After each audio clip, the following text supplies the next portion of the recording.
I now request His Excellency Mr. Imran Khan, Prime Minister of the Islamic Republic of Pakistan, to make his keynote address.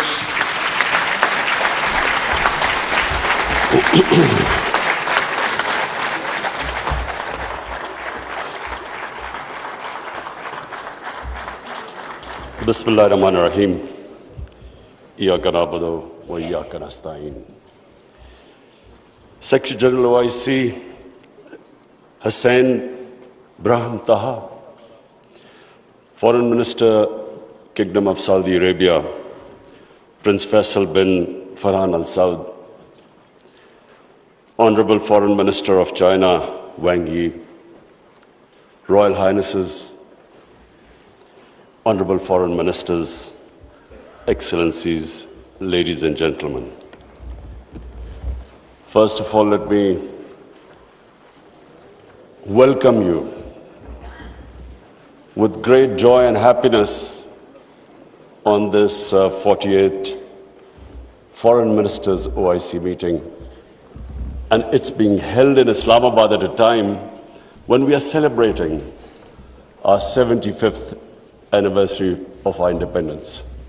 So I want to warmly welcome you. I hope you have a great stay here.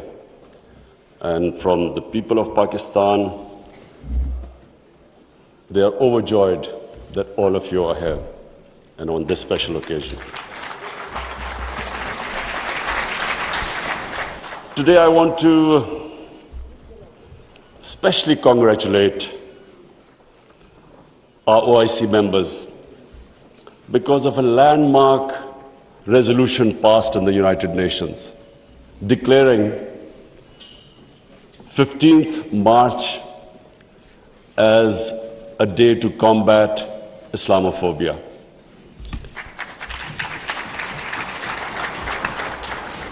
But I want to remind people why 15th of March.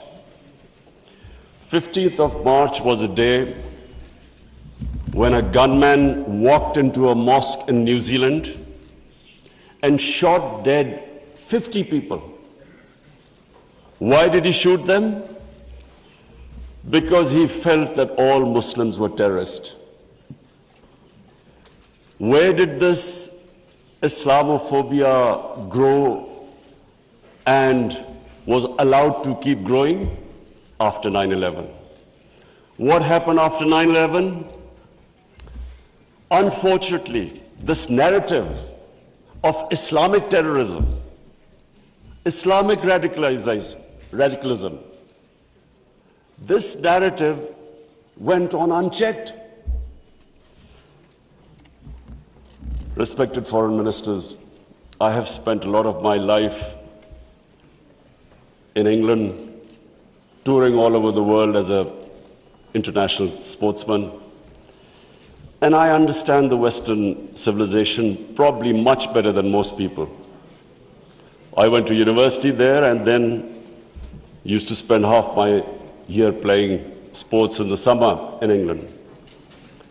Now I saw this growing. After 9/11, this Islamophobia kept growing. And the reason was, I'm sorry to say, that we, the Muslim countries, did not do anything to check this wrong narrative. How can any religion have anything to do with terrorism? How was Islam equated with terrorism? And once that happens, how is the man in the street in Western countries, how is he supposed to differentiate between a moderate Muslim and a radical Muslim? How can he differentiate? Hence, this man walks into a mosque and shoots everyone he could. Unfortunately, what should have been done and wasn't, the heads of Muslim countries should have taken a stand on this. But instead, a lot of our heads of state kept saying things like, well, we are moderate. The moment you say you're a moderate Muslim, you automatically say that there is some extreme form of Islam. Our head of state at the time, after 9/11, he coined a phrase called enlightened moderation. I understand English better than most. I still don't know what it means. Enlightened moderation was a term to appease those who were relating terrorism to Islam. And unfortunately, as a result, there was this perception that there are different types of Islam. There's some radical Islam, there's some moderate, there's some liberal Islam. There is only one Islam, Islam of our Prophet Muhammad sallallahu alaihi wasallam. There is no other Islam. In human communities, in every human community, you have your moderates, you have your liberals, you have your conservatives, you have your fanatics. Every human community has that. The man who walked into the mosque in New Zealand clearly was not a normal person. So, but why no other human community was branded with their religion? 1.5 billion people branded by these terms. And there always should be self-criticism, because that's how you improve. Unless you analyze your mistakes, you can't improve yourself. So that was the biggest mistake we made. We did not challenge this narrative. And guess who suffered? Muslims living in Western countries. They kept suffering. Because any incident would happen, any terrorist incident by a Muslim immediately meant that every Muslim became branded. When 9/11 happened, I still remember, people were petrified in Pakistan that I hope there was no Pakistani involved. How could how could whole community be responsible for some fanatical deed by some extremists? So therefore, this was it was one of the worst periods for Muslims living in non-Muslim countries. And then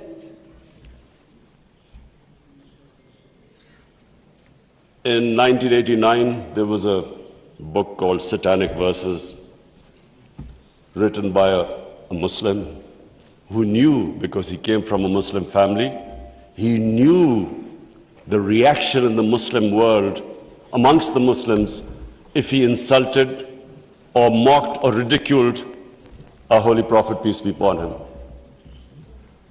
But what happened after 1989 was, rather than again the Muslim world coming up with an intellectual narrative, trying to explain to them that why do we feel, why are we so hurt when our Holy Prophet is ridiculed? Why does it hurt us so much? Living in and knowing the Western societies, I knew why they couldn't understand, because they do not treat religion like we do. Jesus Christ is not treated the way we in the West, the way we treat our Holy Prophet here. So they couldn't understand what was going on. Why were there demonstrations? Why were there death threats to Salman Rushdie? So they kept thinking that the Muslims do not allow freedom of expression. So Muslim world is intolerant. It doesn't allow freedom of expression. They were able to vilify our religion. And yet there was no coherent response from the Muslim world. And therefore, we kept into the cycle. Every few years, there would be some cartoons, insulting cartoons against our Prophet. Every few years, there would be something insulting him. We would respond. There would be some act of extremists. They would not respond. So this Islamophobia, this cycle, kept getting worse. And poor Muslims living in Western societies kept suffering. So that's why I'm really pleased that for the first time it has been acknowledged that Islamophobia is a reality and something needs to be done about it. And from now onwards, we hope that we will be able to put forward a narrative that why it hurts us so much. And honorable foreign ministers, let me just say that I only came into politics 25 years ago. I was watching this Islamophobia building up in Western societies. But two, I wanted my country. We were the only country which became independent in the name of Islam. And so,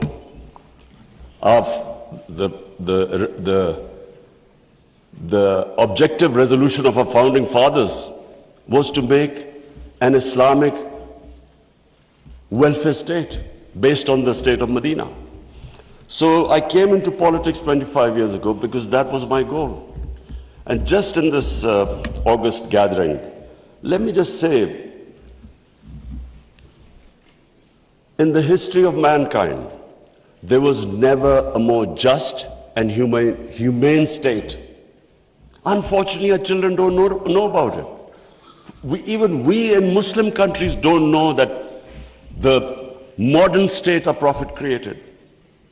Forget about Western countries or non-Muslims. How would they know about it when we ourselves don't understand that he created a state which laid the foundation of one of the greatest civilizations in human history for the next few hundred years?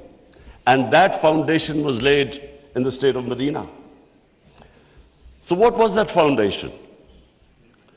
This is again what most people don't understand. And I'm glad that Foreign Minister Wang Yi is here, because I want people to understand what was it that caused this great revolution, one of the greatest revolutions of all times. The state of Medina was one of the greatest revolutions. What was it? Number one, our Prophet was given the title in our holy book, the Quran, as Rahmatul lil Alameen, mercy for mankind, not mercy for Muslims. He came as a mercy for mankind. He came to unite mankind, not divide mankind.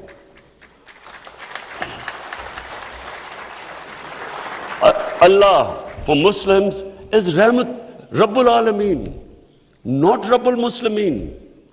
We do not understand, we Muslims don't understand the great mission our Prophet came in this world for, to unite humanity. The Charter of Medina was signed with Jews, with Christians, with Sabians, and with pagans. All became part of a human community. We don't even realize that in 10 years which the Prophet came to Medina and then he left this world, people think that it was, through conquests and through the sword. Hardly anyone knows that in these 10 years, there were only about 1,200 people who were killed in battles. In these 10 years, 1,200 people died and Islam spread all over Arabia. So it was a revolution of ideas. He created a new system. So the state of Medina, he created the best rule of law. The basis of a civilized society is rule of law. His saying that even if my daughter commits a crime, she will be punished. No one is above law. His saying that many nations before you have been destroyed, where the powerful crooks were exempted, were given immunity, and poor crooks were put into jail. If you look at the world right now, Excellencies, I can tell you, just look at all the poor countries. Look at the countries which have poverty. There will be one thing in common. They cannot catch the white-collar criminals. They only end up putting petty criminals in jail. This is the biggest problem which our Prophet, peace be upon him, predicted almost 1,500 years ago. The developing world is poor, not because they lack resources, because they cannot put the powerful criminals in jail. There's a fact-eye panel report by Secretary General of the United Nations. According to this report, and this will shock all of you, that every year, $1.6 trillion leave the poor countries and end up in tax havens and in the developed world. $1.6 trillion according to the fact-eye panel report of the UN Secretary General. Just imagine what is going on. Poor countries are being robbed simply because we cannot put the powerful criminals in jail. We cannot bring them under the rule of law. This is what our prophet predicted. And this was the state of Medina, where he set up this system of rule of law, no one above. And two of the first four Khalifas, two of the first four heads of state of Medina ended up in court of law. And one of the most revered and respected figures of Islam, who was the fourth Khalifa, he loses a case against a Jewish citizen because the judge refused to accept the testimony of his son. This was the justice system there, which laid the foundation of this great civilization. So what does it show? Number one,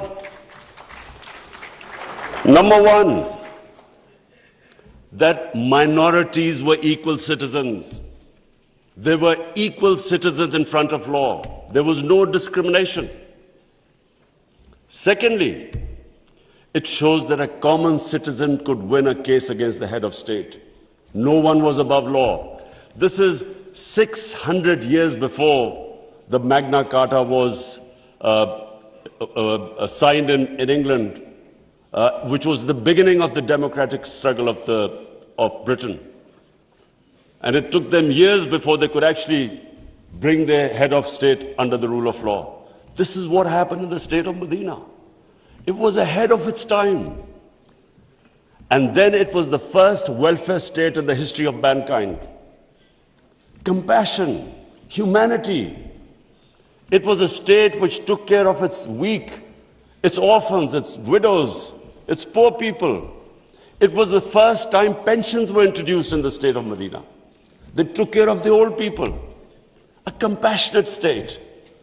A state where they wanted to please the Almighty.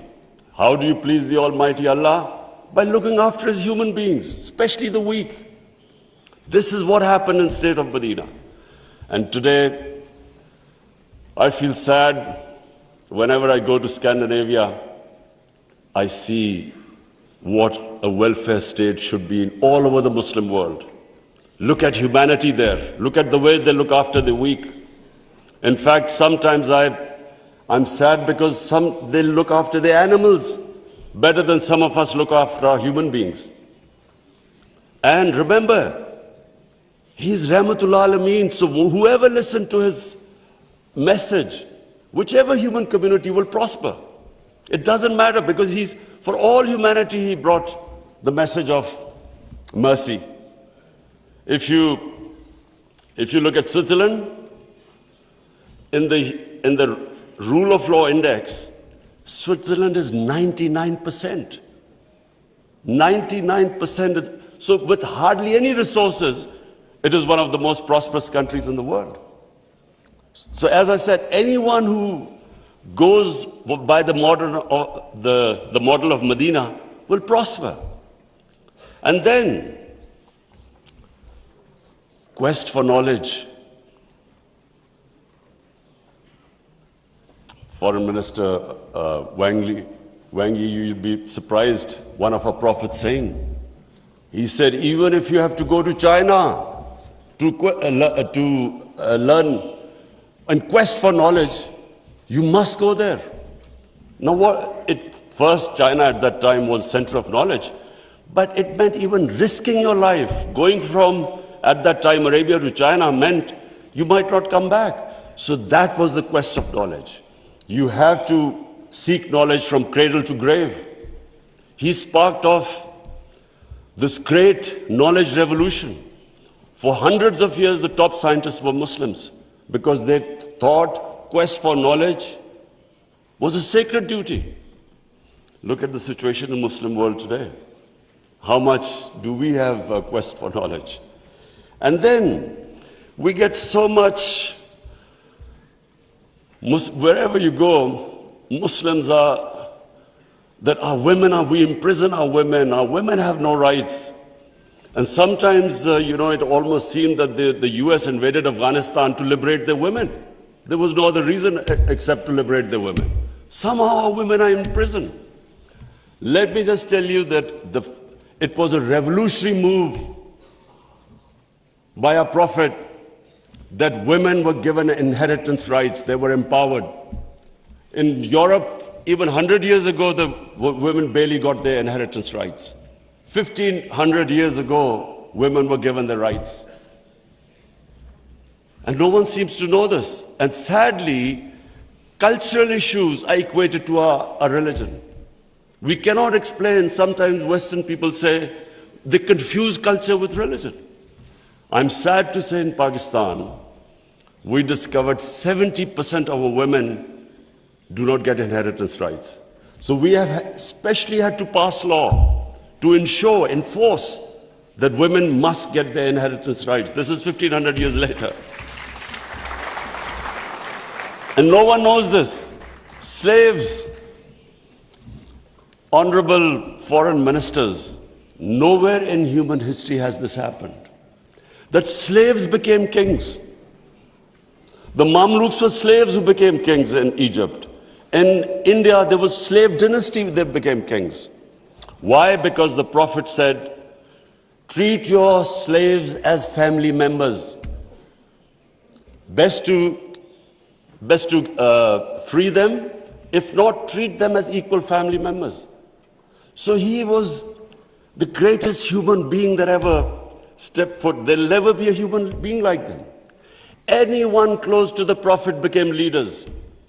If you read the book, The Arab Conquest, everyone became a leader, whoever was near the Prophet. And our generations don't understand that, and neither have we been able to explain to anyone else. Let's not confuse Muslim imperialism with the 10 years of Prophet in Medina. Let's not confuse that, because that was not what the Prophet preached, where the Muslims went all over the world conquering. It is not what the Prophets, the whole revolution was of ideas.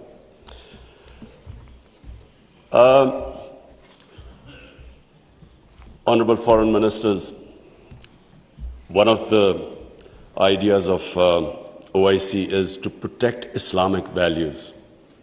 So now I will say something which is completely different. I believe that Islamic values never have been so much under threat as they are right now. And I bring this to this August assembly because when I became the Prime Minister, I asked the police chief, asked him what the crime chart. I was amazed to note that sex crime, child abuse and rape is the fastest growing crime in this country. So we did further investigation. We discovered that the mobile phone, the sort of pornographic material available on the mobile phone to children, this has never happened in human history. So the material available is causing havoc in our society without us knowing. Parents don't know what's happening when the child goes into his room or something. They don't know what he's watching on his mobile phone. It is very important that this August forum, we should plan how to combat this, because it is already having a huge impact. We have a rise in divorces. We all know that the more vulgarity, the more a society gets permissive, it has a direct impact on the family system. One of the most important things about Islam is that our religion protects the family system. We have values like we respect parents, we have respect for our teachers, but the culture that is coming through social media, we really need to think carefully, how are we going to protect our generations? I have formed in Pakistan a Rahmatul Alameen authority of scholars. The whole purpose is how are we going to give an alternate point of view to our children, cartoons. How do we, because children get influenced from that age onwards.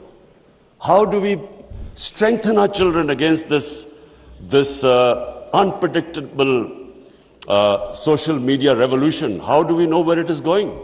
So I think that I thought at this meeting I should mention, because we need to start thinking about alternate media, how we can combat. You can't stop social media, but we can give our children, fortify them, strengthen them ethically and morally.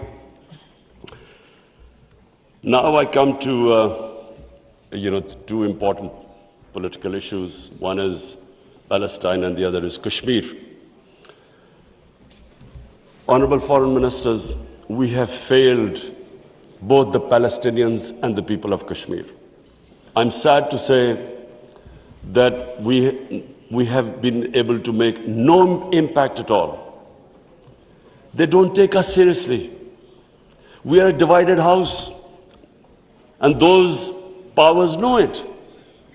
We are 1.5 billion people, and yet our voice to stop this blatant injustice is insignificant. We are not talking about conquering some country. We are simply talking about the human rights of the people of Kashmir and Palestine, the international law, which is on their side, United Nations Security Council resolutions that back their right. In Kashmir, the international community promised them the right to decide their own destiny through a plebiscite. That right was never given to them. In fact, the special status of Kashmir was taken away illegally by India on 5th August 2019. Nothing happened because they feel no pressure. They feel we can make a resolution and then, back to our usual business. I'm not talking about altering our foreign policies. All of us countries have our different foreign policies. But on core issues, I'm asking the OIC that unless we have a united front, we will keep these abuses will happen. Like in Palestine, it's daylight robbery going on in Palestine. The only hope I have is now because of social media, first time in Western countries, there's awareness of what's going on to the poor Palestinians. That is so far much more than the OIC. It's the mobile phone and the spread of information of the injustices being done to the Palestinians. That is the best, at the moment, the best way to protect them, not us. In Kashmir, it's a war crime, according to the 4th Geneva Convention, to change the demography of an occupied land. India is changing the demography of Kashmir by making the Muslims from a majority to a minority, by bringing in settlers from outside. This is a war crime. Yet no one is pushed about it. Neither India is pushed nor Israel, because they think we are ineffective. So, Honorable Foreign Ministers, let me just say that the way the world is headed, I'm afraid it's headed the wrong way. There's a Cold War almost started. There is a chance of world being divided into blocks.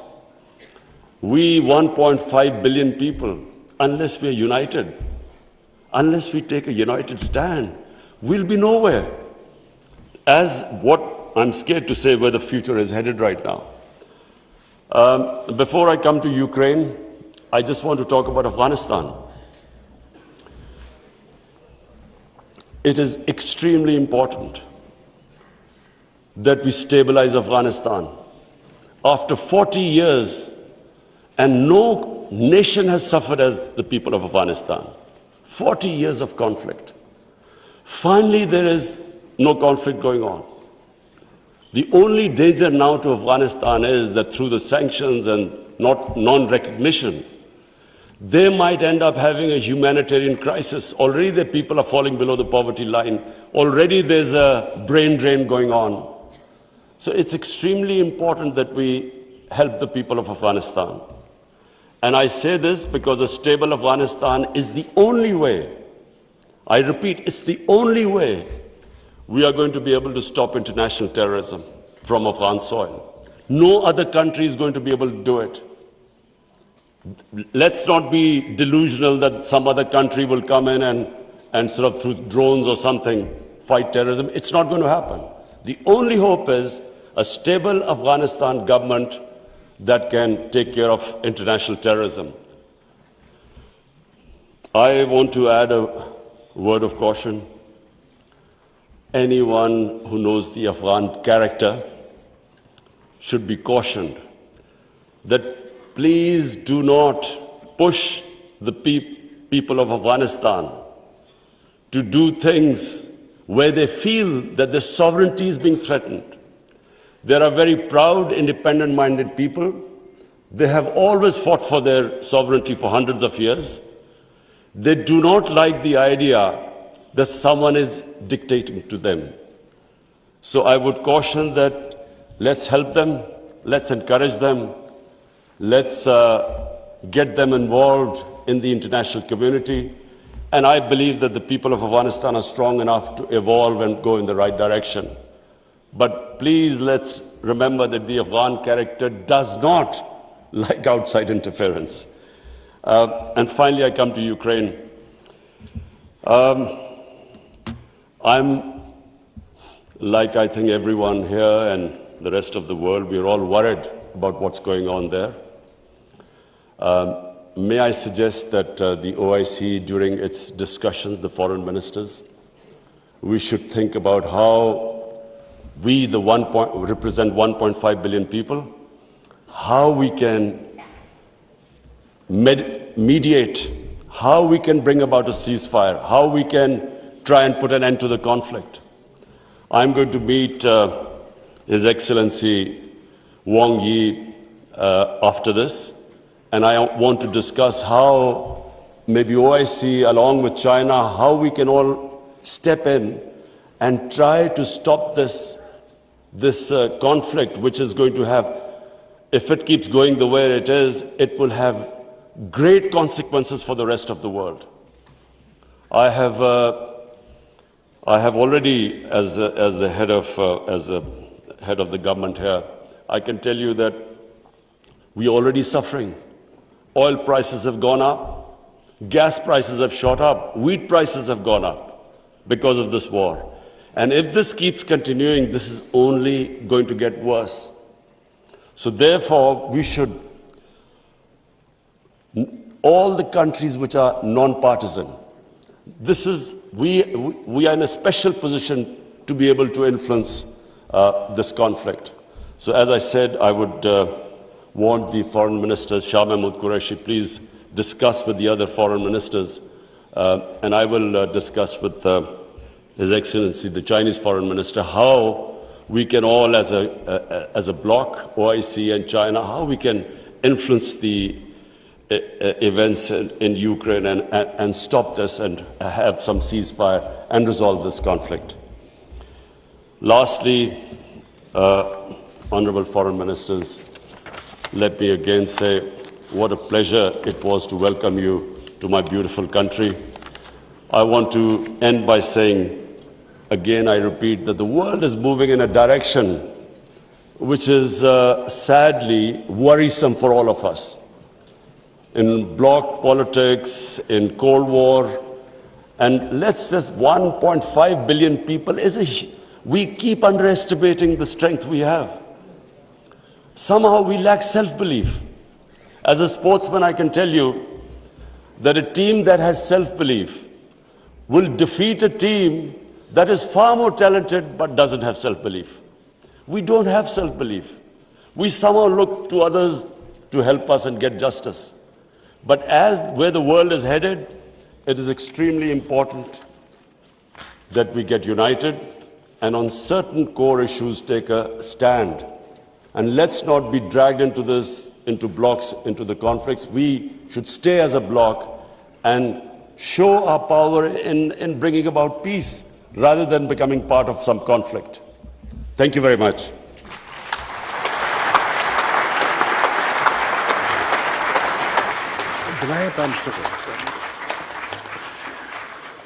Thank you, Prime Minister, for gracing the session and enlightening us with your words of wisdom.